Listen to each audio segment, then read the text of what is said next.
ఓం నమ శివాయ. హరహర మహాదేవ, శంభో శంకర. మన అనుశ్రీ లైఫ్ అండ్ భక్తి ఛానల్ ప్రేక్షకులకు స్వాగతం. కార్తీక మాసం సంపూర్ణమైన ఫలితం మరియు ఆ శివయ్య సంపూర్ణ కటాక్షం కొరకు ఈ కార్తీక మాసం వినవలసిన కార్తీక పురాణం మీకు అందిస్తున్నాము. కార్తీక పురాణము ఇలాంటి మరెన్నో ఆధ్యాత్మిక వీడియోల కోసం మన అనుశ్రీ లైఫ్ అండ్ భక్తి ఛానల్ తప్పక సబ్స్క్రైబ్ చేయండి. వీడియోలోకి వెళ్ళిపోదాం. కార్తీక పురాణం ప్రారంభం. కార్తీక పురాణం 13వ అధ్యాయము. వశిష్ఠుడు: ఓ జనక మహారాజా, ఈ కార్తీక మాసం గొప్పతనం ఎంత చెప్పినా ఇంకా చెప్పవలసింది ఎంతో కలిగి ఉంటుంది. ఈ నెలలో చేసే ప్రతి పనికి అత్యంత అనంతమైన ఫలితం లభిస్తుందని చెప్పాను కదా.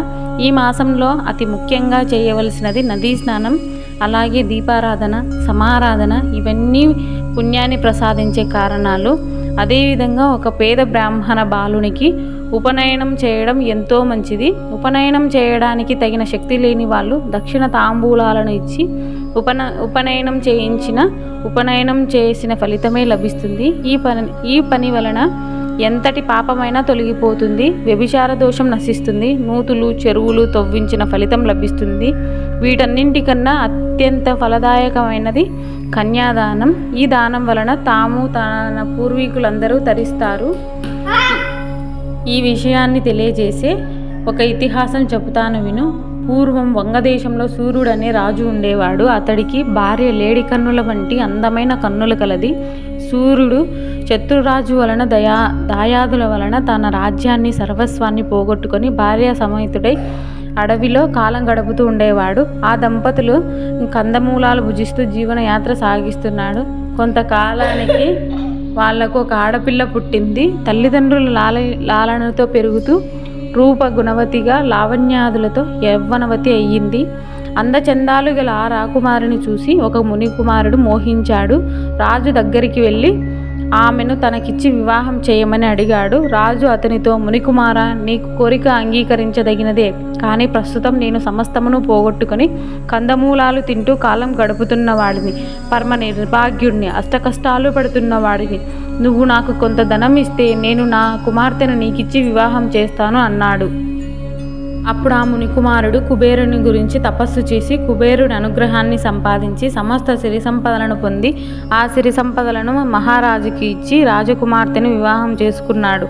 పెళ్లి కుమార్తెను తీసుకుని మునికుమారుడు వెళ్ళిపోయాడు. మహారాజు మునికుమారుడు ఇచ్చిన సంపదలతో ఆశ్రమాన్ని నిర్మించుకొని జీవించుటకు అవసరమైన వస్తువులను సేకరించుకుంటూ భార్య సమేతుడై సుఖంగా బ్రతుకుతూ గడుపుతున్నాడు. మరికొంతకాలం గడిచింది. ఆ మహారాజులకు మరొక కుమార్తె పుట్టింది. రాజు చాలా ఆనందించాడు. ఆ బాలికకు కూడా పెరిగి పెద్దయింది. యుక్త వయసు వచ్చిన వెంటనే ఆమెను కూడా ఎవరికైనా ఇచ్చి వివాహం చేసి ధనాన్ని సంపాదించవచ్చు అనే ఆలోచనతో ఉన్నాడు మహారాజైన సూర్యుడు. ఇంతలోనే యతీశ్వరుడనే మునీశ్వరుడు నర్మదా నది స్నానానికి తపతీ తీరం నుండి బయలుదేరాడు. సూర్యుడు ఉన్న ప్రాంతానికి వచ్చాడు. సూర్యుడిని కలుసుకొని తన యోగక్షేమాలను గురించి అడిగారు. మహారాజు: మణిపూంగవ, నేను వంగదేశానికి అధిపతిని. నా పేరు సూర్యుడు. నా రాజ్యము శత్రుపాలైన కారణంగా అడవుల పాలయ్యాను. దరిద్రం కన్నా గొప్ప కష్టము, పుత్రలోకానికి మించిన దుఃఖము, భార్య వియోగ సంతాపానికి మించిన వ్యాధి ఉండదు. నాకు 2 కుమార్తెలు. ఒక కుమార్తె కొంత ధనం తీసుకొని ఒక మునికుమారునికి ఇచ్చి వివాహం చేసి కాస్తతో సుఖపడుతున్నాను. చిన్న కుమార్తెను కూడా ఎవరికైనా ధనం ఇచ్చిన వారికి ఇచ్చి వివాహం చేయాలనుకుంటున్నానని చెప్పాడు. అప్పుడు ఆ యతీశ్వరుడు: మహారాజా, అదేమి పని? కన్యను అమ్మడం మహాపాతకము.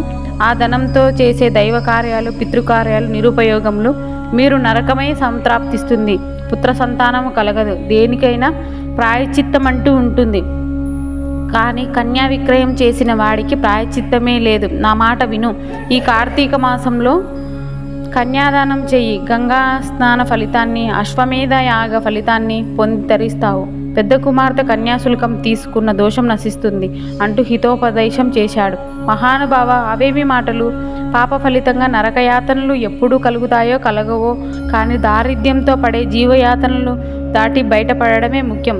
తిండి తిప్పలు లేక జీవ సౌఖ్యాలకు దూరమయ్యి చిక్కి శల్యమై బ్రతుకుతూ ముక్కు మూసుకొని తపస్సు చేసి మోక్షం చేసి అర్రాజులు చాచడం ఎంత అవివేకమో నాకు తెలుసు.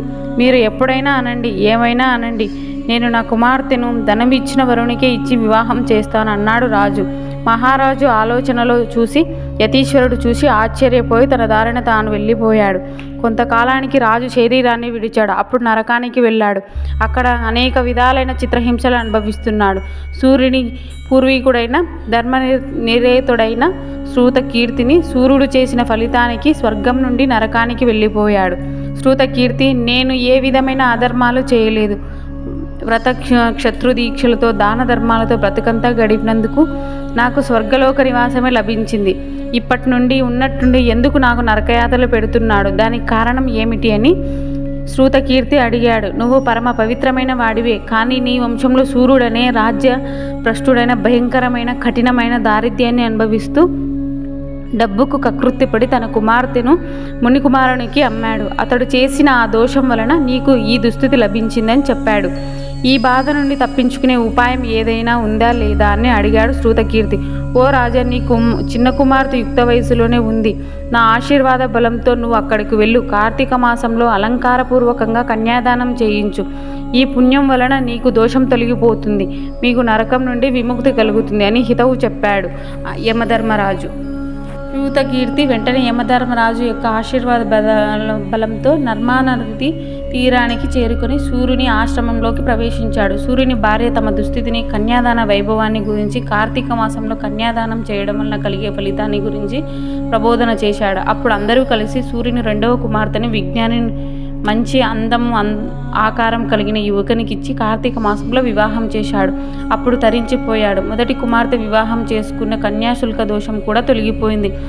కనుక జనక మహారాజా, కార్తీక మాసంలో కన్యాదానం చేయడం వలన వచ్చే ఫలితం ఎంతో గొప్పది.